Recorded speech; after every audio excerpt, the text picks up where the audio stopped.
caros alunos, essa é a unidade 3 da disciplina de variáveis complexas. Nós vamos trabalhar agora singularidades e resíduos. Eu sou o professor Rafael Mendonça Almeida e esse é o curso de licenciatura em matemática. Bom, a gente falou na última unidade que a série de Loran ia ser muito importante para o cálculo de resíduos. Então vamos considerar que z igual a zero seja uma singularidade isolada de uma função complexa f, de tal forma que a gente pode escrever essa função na forma de uma série de potências. Essa série de potências, como a gente já viu, é a série de potências de Loran. Tá? A gente pode escrever ela nessa forma, onde o somatório varia de menos infinito a infinito, ou a gente pode separar em dois somatórios, né? Um com expoentes positivos e outro com expoentes negativos. Tá? E essa série de Loran está definida nesse disco perfurado. A parte da série com potências negativas de z menos z0 é chamada de parte principal da série. E o número de termos da parte principal é o que define o tipo de singularidade isolada z igual a zero. Então aqui nós temos um resumo do que eu acabei de falar. Então se o número de termos dessa série de Loran, o número de termos da parte principal, diga-se de passagem, então se o número de termos da parte principal for zero, a singularidade é chamada de removível. Se o número de termos dessa parte principal for finito, a singularidade é do tipo polo. E se o número de termos da parte principal for infinito, a singularidade é chamada de essencial. Aqui abaixo nós temos uma tabela com um resumo dessas singularidades. Exemplo, identificar e classificar a singularidade da função f de z igual a sen de z sobre z. Z igual a zero é a singularidade da função, porque se eu substituir z por zero, vai ficar 0 sobre 0, que é uma indeterminação. Então eu vou expandir primeiramente seno de z, eu obtenho essa expansão aqui, série de Maclaurin. Tá? Se eu dividir essa expansão em série por z, eu vou encontrar essa outra expansão em série aqui, que é a expansão em série de seno de z sobre z. E a gente percebe que todos os coeficientes na parte principal de f de z são nulos, ou seja, eu não tenho coeficientes com expoentes negativos. Ou seja, z igual a zero é uma singularidade removível. Então, o número z0 é um zero de uma função analítica, f, se f de z0 for igual a zero. E se por extensão as suas derivadas de primeira, segunda e mais ordens forem iguais a zero, tá? Então f tem um zero de ordem n, desde que a derivada de ordem n de z0 dessa função seja diferente de zero. Tá? Isso também é chamado de zero de multiplicidade n em z igual a z0. Então, uma observação é que um zero de ordem 1 é chamado de zero simples. Tá? Então, teorema, zero de ordem n. Uma função que seja analítica em um disco módulo de z menos z0 menor do que r tem um zero de ordem n em z igual a z0, se e somente se puder ser escrita como f de z igual a z menos z0 elevado a n φ de z, onde esse φ de z é uma função analítica no ponto z0 e φ de zero é diferente de zero. Um exemplo para entender isso melhor. Qual é a ordem do zero em z igual a z0 da função f de z igual a z seno de z ao quadrado? Então a série de Maclaurin da função seno de z é essa daqui, a gente já viu em slide anterior.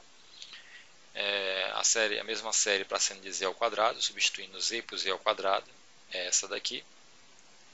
Mas a função ela tem um z multiplicando esse seno de z ao quadrado. Então a gente obtém para a função z ao cubo φ de z, onde φ de z vai ser essa expansão aqui em série de potências. E a gente percebe que quando substitui a singularidade aqui dentro de φ de z, ela é igual a 1, e portanto diferente de zero, como é exigido no teorema de zero de ordem n. Portanto, z igual a zero é um zero de ordem 3. Bom, o teorema é sobre polos de ordem n.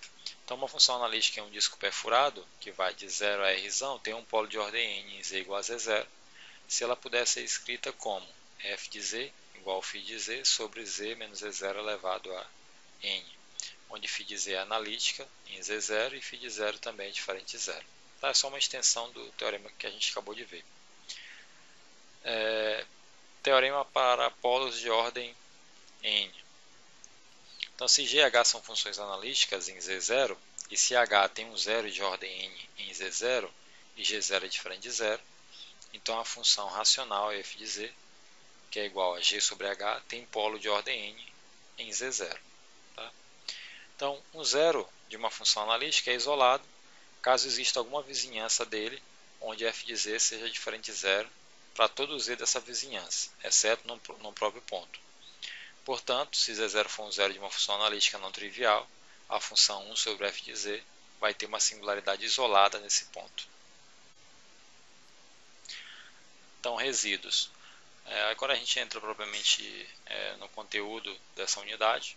Então, o coeficiente B1 ou C-1 de 1 sobre Z menos Z0 na série de Loran, tá? A série de Loran está dada aqui. Ele é conhecido como resíduo da função na singularidade isolada Z0 e dado por C-1, resíduo de f de z, Z0. Exemplo, calcular resíduo da função f de z de 1 sobre z menos 1 ao quadrado, z menos 3. Nessa região aqui, tá? Que vai de 0 a 1. Então, a série de Maclaurin, tá? De f de z, a gente isola aqui tudo que estiver relacionado a z a menos 1, tá? Que tem semelhança com a região de interesse. E aí vai sobrar do outro lado aqui o termo z menos 3. Mas eu transformo ele em algo parecido com z a menos 1, que é o que a gente está trabalhando. Então fica menos 2 mais z menos 1. Esse menos 2 eu coloco aqui para o primeiro termo de f de z. Tá? E aí, quando eu faço isso, eu obtenho aqui nesse segundo termo 1 sobre 1 menos z menos 1 sobre 2. Tá? Percebam que z menos 1 é algo entre 0 e 1. Então, esse termo z menos 1 sobre 2 é menor do que 1 e maior do que 0. Então, essa aqui é a condição suficiente para a gente expandir esse termo em série de Maclaurin. Então, expandindo, a gente obtém esse termo entre os colchetes. Tá? E quando a gente multiplica pelo termo que está do lado de fora, a gente obtém f de z dessa forma. E quando a gente substitui a singularidade aí dentro do resíduo, a gente vai obter o valor de menos 1/4.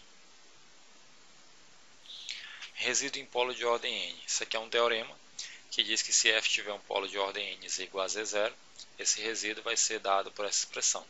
Tá? Percebam que agora aparece aqui uma derivada e um fatorial aqui. Exemplo, calcular os resíduos da função racional f de z 1 sobre z menos 1 ao quadrado vezes z menos 3 para o polo simples z igual a 3. Então, para o polo simples, o resíduo de f de z na singularidade z igual a 3 vai ser dado pelo limite de z a menos 3, f de z quando z tende a 3. F de z é dado por essa expressão, quando eu substituo ela aqui, vai me restar só 1 sobre z menos 1 ao quadrado. E quando z tende a 3, isso vai para 1/4. Para o polo de ordem 2, tá? Z igual a 1 vem que o resíduo dessa função nesse polo, tá? Eu vou poder utilizar essa expressão que foi mostrada há pouco, e vai me resultar nessa expressão aqui, fazendo as devidas substituições. F de z eu conheço, posso substituir aqui. Então, dentro da derivada vai restar só 1 sobre z menos 3. Fazendo a derivada, sobra menos 1 sobre z menos 3 ao quadrado. E substituindo o limite de z quando z tende a 1, vai ficar menos 1/4. Tá? Então, quando f não é uma função racional, existe uma forma alternativa de calcular os resíduos. Se f puder ser escrita como f de z igual a gz sobre hz, onde g e h são funções analíticas no ponto c0, e com g0 diferente de z0, e h tendo 0 de ordem 1 em z igual a z0, então o resíduo da função f de z no ponto c0 vai ser g0 sobre h' de z0. Tá? A gente vai fazer um exemplo que vai trabalhar justamente essa observação. Teorema de resíduos de Cauchy. Então, se a gente tiver um domínio D multiplamente conexo, ou seja, que contenha buracos no seu domínio de definição, e seja assim um contorno fechado simples totalmente situado em D, então f é uma função analítica em C e no interior de C, exceto em um número finito de singularidades isoladas, Z1, Z2 até Zn, no interior de C. Tá? Então, o que diz esse teorema é que a integral de f de z dz nesse contorno fechado C vai ser igual a 2πi vezes o somatório dos resíduos nessas singularidades. Exemplo, calcular a exponencial de z sobre z² mais 5z ao cubo dz no contorno fechado C, onde o contorno é a circunferência módulo de z igual a 2, ou seja, uma circunferência de raio 2. Então, quando eu faço isso, tá? Eu posso colocar z ao cubo aqui em evidência. Então, z igual a 0 vai ser um polo de ordem 3, z igual a menos 5 vai ser um polo simples, ou um polo de ordem 1. Bom, mas o polo simples, z igual a menos 5, ele não se encontra dentro dessa circunferência de módulo 2. Então, eu só vou poder trabalhar com o polo de ordem 3, z igual a 0. Então, isso vai ser igual a 2π, resíduo de f de z, no ponto z igual a 0. Bom, como é um polo de ordem 3, eu posso usar o teorema que a gente viu há pouco, tá? Para polos de ordem n. E aí eu vou obter como resultado 17π sobre 125 vezes i. Bom, algumas aplicações do teorema de resíduos envolvem integrais trigonométricas, que vocês provavelmente devem ter visto em cálculo, mas aqui a gente revisita e dá uma forma alternativa de resolver essas integrais. Então, se eu tiver uma integral do tipo 0 a 2π de f cosseno de θ seno de θ dθ, a gente pode converter essa integral trigonométrica em uma integral complexa, tá? Onde o contorno C vai ser uma circunferência unitária de raio 1 e f vai ser uma função racional. Então, para fazer isso, eu faço z igual ao exponencial de cosseno de θ, a derivada dele vai ser isso aqui. Eu posso isolar dθ, então dθ vai ser dz sobre iz.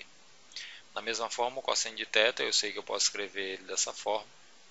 Ou, lembrando que z é igual ao exponencial de θ, eu posso escrever o cosseno de θ dessa forma, em termos de z. Seno de θ também, eu posso escrever em termos de z. Então, eu vou pegar essa integral novamente, tá? E vou fazer a conversão, tá? De θ para z. E aí, quando eu faço essa conversão, eu encontro essa expressão aqui. Exemplo. Calcular a integral de 0 a 2π de 1 sobre 2 mais cosseno θ ao quadrado de dθ. Então, essa integral só envolve cosseno, ela não tem seno.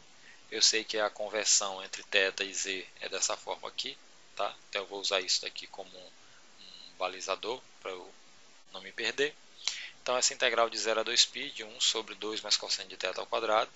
Eu vou substituir cosseno de θ e dθ pelos valores aqui que eu já tenho estabelecidos, tá?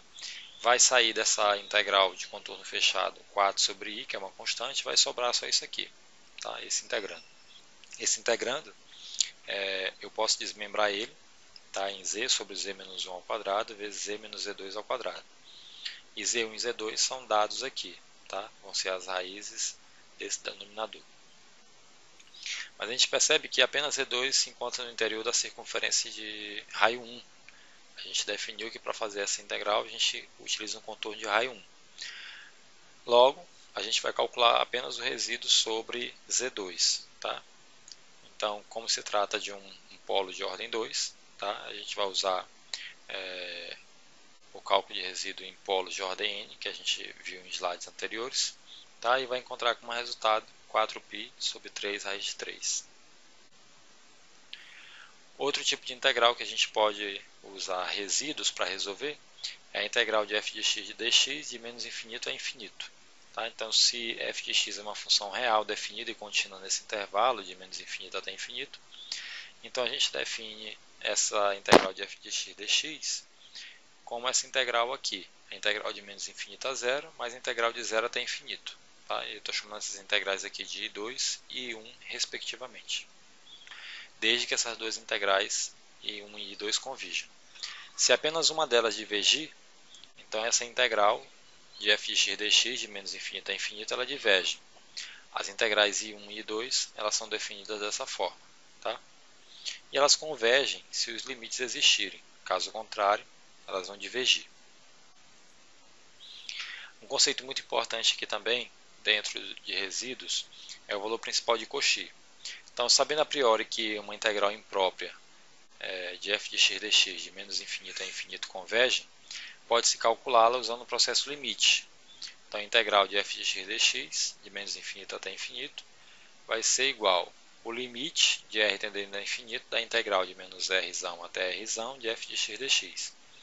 Mas esse limite ele só pode existir, ele pode existir mesmo que essa integral ela tenha uma divergência. Tá? A gente vai ver isso no exemplo 8. Caso o limite acima existe, ele é chamado de valor principal de Cauchy da integral e é escrito como Vp, de valor principal, integral de f de x dx de menos infinito até infinito, Isso é igual ao limite de r tendendo a infinito da integral de menos r até r de f de x dx. Bom, e como é que a gente faz o cálculo dessas integrais impróprias, reais e dessa forma aqui? Tá? Então a gente vai considerar que f de x é uma função racional contínua, de menos infinito até infinito. Essa integral pode ser usada calculando a teoria de resíduos. Para que a gente possa fazer isso, a gente vai substituir a variável x pela variável complexa z e vai integrar essa função complexa em um contorno fechado C, tá? Que vai consistir no intervalo de menos r até r positivo, tá? E mais esse contorno aqui CR, tá bom? De raio r suficientemente grande para englobar todos os polos da função, tá? E a condição aqui é que a imagem de z seja positiva. Bom, então quando eu faço esse desmembramento desse contorno C aqui, ele passa a ser o contorno CR mais a integral de menos r até r. E aí isso vai ser igual a 2π vezes o somatório de todos os resíduos que estão englobados por esse contorno fechado. Tá? Então essa integral sobre CR ela tende a zero quando R tende a infinito. Então eu posso definir o valor principal de Cauchy, tá? Como sendo a integral de f de x dx, variando de menos infinito até infinito, ou como esse limite. Isso vai ser 2π vezes o somatório dos resíduos que esse contorno aqui engloba. Bom, então, como é que é o comportamento de integrais de contorno ao longo de CR quando R tende a infinito? Que foi o que a gente acabou de ver no slide anterior. Então, considera que f de z é essa função quociente de pz sobre qz, é uma função racional, onde o grau de pz é n e o de qz é m maior ou igual a n mais 2. Se CR for um contorno semicircular parametrizado por z igual a r exponencial de θ, onde θ varia de 0 a π, então esse contorno ele vai tender a zero quando r tender a infinito. Tá? É só para deixar bem claro que aquele contorno que a gente acabou de ver no slide anterior, ele pode tender a zero, tá? Se o grau de QZ ele for 2 graus acima, a partir de 2 graus acima em relação ao grau de PZ. Tá bom? Exemplo 7. Calcular o valor principal de Cauchy da integral de menos infinito até infinito de 1 sobre x à quarta mais 1 dx. Tá? Então, essa função aqui, a gente pode fazer a extensão complexa, né? Transformar x para z. A gente vai obter essa função complexa. Como é que ficaria o domínio dela? Então, a gente pode dizer que z à quarta seria um certo w ao quadrado, e esse w ao quadrado seria menos 1, de tal forma que menos 1 mais 1 daria 0. Tá? Então, esse daí seria o problema que a gente teria aí no domínio. Tá? Bom, mas se w ao quadrado for menos 1, w vai ser mais ou menos i. E por extensão, na forma polar, w vai ser exponencial de π sobre 2 ou exponencial de 3π sobre 2. Bom, mas eu sei que w é igual, w ao quadrado é z à quarta, ou w elevado a 1 meio vai ser igual a z. Então z ele vai ser exponencial de π sobre 4 ou exponencial de 3π sobre 4. Então, para o polo simples em z igual a z1, o resíduo, tá, dessa função nesse polo, ele fica sendo g de z1 sobre h' de z1. Isso daqui foi uma observação que a gente já viu no slide anterior. Tá? Então, g de z1 é 1, tá? h' de z1, o h de z é z à quarta mais 1. Se a gente obtém a derivada, é 4z ao cubo. Tá? E se a gente substitui aqui o valor de z1, a gente vai obter esse valor aqui. E para o polo simples em z igual a z2, o resíduo vai ser dado por g de z2, h' de z2. Tá? Aí a derivada aqui embaixo vai ficar da mesma forma, o que vai mudar vai ser o valor de z que a gente vai substituir. Tá? Quando a gente substitui z2, a gente vai encontrar esse outro valor aqui. Então a integral sobre esse contorno fechado de 1 sobre z à quarta mais 1 dz, tá? Vai ser a integral sobre esse contorno CR, que é o contorno que passa sobre o eixo real, mais a integral de menos r até r, que é o contorno no eixo real, de 1 sobre x à quarta mais 1 dx. Isso vai ser 2π vezes o somatório de todos os resíduos dentro desse contorno fechado C. Tá? Bom, essa integral de contorno sobre CR ela vai ser igual a zero, porque o grau de z à quarta mais 1 é maior ou igual ao grau de 1 mais 2. Tá? O que isso quer dizer? Aqui no denominador, o grau que eu tenho aqui do polinômio é 4, e aqui no numerador, o grau do polinômio que eu tenho é 0. Né? Então, o grau do denominador ele excede em mais de 2 unidades o grau do numerador. Então, existe um teorema que a gente acabou de ver que garante que isso daqui vai dar zero. Tá? Então, o valor principal de Cauchy de 1 sobre x à quarta mais 1 dx, da integral de menos infinito até infinito, vai ser 2πi vezes o somatório dos resíduos. Tá? Então, isso é igual a 2πi vezes menos 1 sobre 2 raiz de 2 vezes i. E isso é igual a π sobre raiz de 2. Outras integrais impróprias são as integrais da forma integral de menos infinito a infinito, de f de x cosseno de alfa x dx, e integral de menos infinito de f de x seno de alfa x dx. Então, essas integrais elas são conhecidas como integrais de Fourier e representam respectivamente as partes real e imaginária da integral imprópria, tá? Que é a seguinte. Então, a integral de f de x exponencial de alfa x dx, quando a integral varia de menos infinito até infinito, é a mesma coisa que a soma dessas duas integrais. Tá? Então, aqui, basicamente, o que foi que eu fiz foi trocar a exponencial de alfa x pela fórmula de Euler, né? Que dá cosseno de alfa x mais i seno de alfa x. Isso sempre que as duas integrais no lado direito convergirem. Se f de x for igual a px sobre qx, tá? Que é uma função racional contínua em menos infinito até infinito, então essas duas integrais de Fourier elas podem ser calculadas de forma simultânea usando a integral complexa f de z exponencial de alfa z dz, no contorno C. Esse contorno C ele consiste no intervalo de menos r até r do eixo real e de uma semicircunferência CR de raio suficientemente grande para englobar todos os polos de f de z com imagem positiva. Bom, e como é que fica o comportamento de integrais de contorno ao longo de CR quando R tende a infinito? Tá?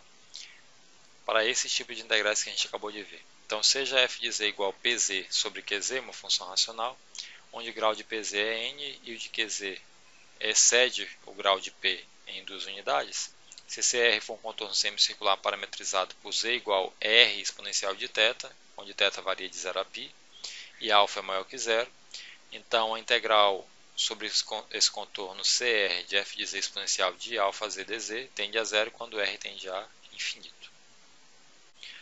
Então, exemplo 8. Aqui se pede para calcular o valor principal de Cauchy da integral de x sobre a integral de x seno de x sobre x2 mais 9, quando a integral varia de 0 a infinito. Tá? Então, essa integral eu posso dizer que ela é igual a 1 meio da integral de menos infinito até infinito de 1 sobre x2 mais 9 dx, porque o integrando é uma função par. Tá? Então, eu posso transformar isso de uma integral real para uma integral complexa. Então, eu vou usar um contorno fechado C, vou trocar x sobre x por z, tá? E aí eu encontro essa expressão.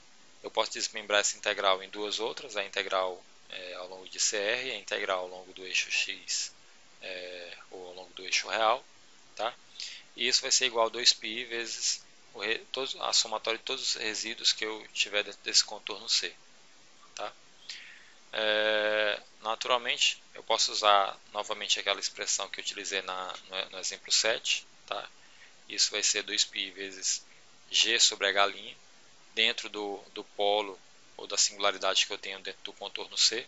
Tá? E nesse caso aqui é 3i. Então, o valor principal de Cauchy dessa integral em x vai ser 2πi vezes z exponencial de z sobre 2z, quando z é igual a 3i. Eu vou encontrar como resultado πi sobre exponencial de 3. Bom, mas essa integral aqui em x, tá? Eu posso ainda reescrever ela. Lembrando que exponencial de x eu posso escrever como cosseno de x mais i seno de x. Posso reescrever ela em termos de duas integrais. Tá?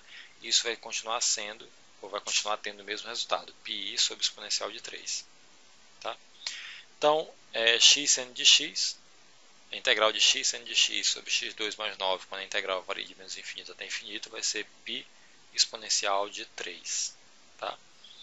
E que, por sua vez, a integral de 0 a infinito de x seno de x2 mais 9 dx, vai ser π sobre 2 exponencial de 3. Então, aqui a gente encontrou o resultado da integral que a gente queria obter.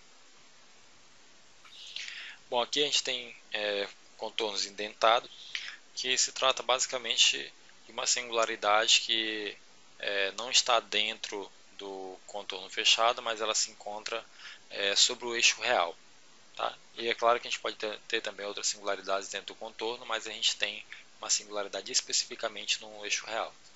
Então, quando isso acontece, a gente pode fazer o seguinte: se f é uma função com um polo simples em z igual a c no eixo real, e se CR é um contorno definido por z igual a c mais r exponencial de θ, tá? Que é esse contorno aqui, com r variando de 0 a π, então o limite dessa integral de CRzinho, de f de z dz, quando r tende a zero, vai ser πi vezes o resíduo de f de z nesse ponto C.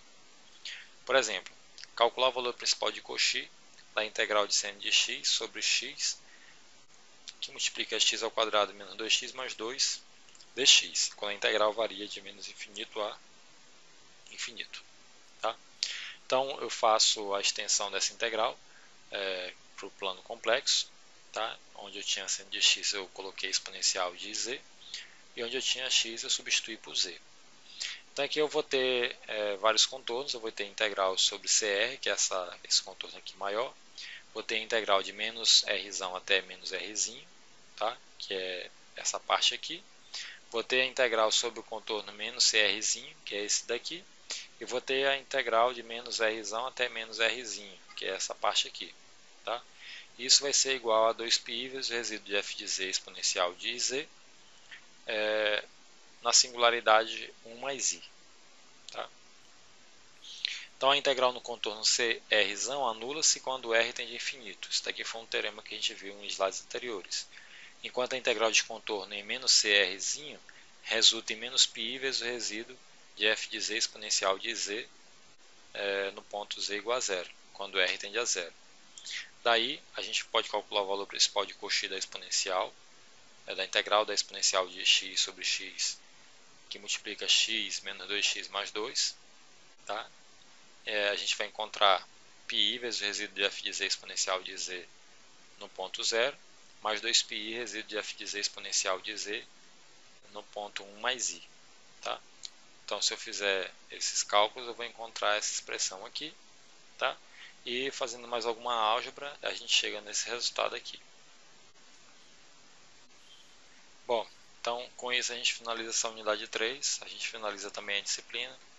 E se vocês tiverem quaisquer dúvidas ou sugestões ou opiniões, não hesitem, por favor, em entrar em contato. Tá bom? Então, bons estudos e até a próxima.